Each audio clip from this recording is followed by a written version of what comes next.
Hi Professor Caps, this is our fireproof balloon experiment. Today we're going to try to figure out what balloon will pop and what balloon will not pop. The balloon we have on this side is full of just air, and the balloon we have on this side has a partial amount of water. Question is, will either one pop? So the balloon filled with air has a specific heat quantity, thank you, of 1.00 joules per gram degrees centigrade. On the other hand, the balloon filled partially with water has a specific heat of 4.18 joules per gram of Kelvin temperature. The heat capacity, on the other hand, is a little bit different. We're going to talk about that as we do the experiment.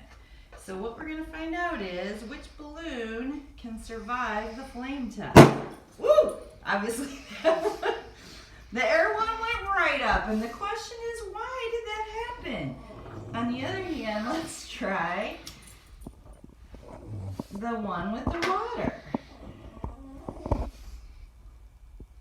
this pops, I'm going to be so bummed out. No, Hawk, don't. Get down. So as you can see, I'm holding the balloon in the flame.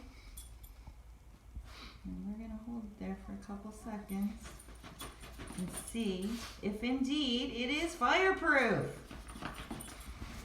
The question is, why is it fireproof? My research reveals several qualities and properties of water. Water has some amazing properties that distinguish it separately from a lot of other substances. One of those properties is the heat capacity of water, and I believe that is the relevant. Oh yeah, that really burned, but it didn't blow up. The relevant property of water is its heat capacity. As we talked about before, the specific heat, water is only about 4 times that of air, and so that could not possibly explain why the water balloon didn't go up versus the air balloon.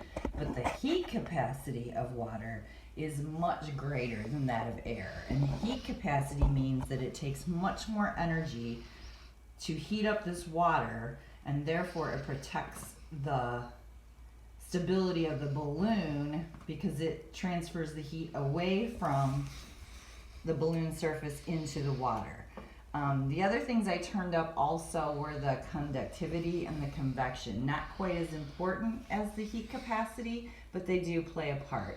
The conductivity of the water moves and transfers the water much better than the air, as I learned that liquids usually conduct heat away from a source better than air does. And then convection is simply the process where the heated air moves to the top, leaving cooler air, so continuously cooling that bottom over and over and over. And between all of those properties, you get a balloon that is fireproof. Used to be a magical trick, I understand. Okay, thanks for watching.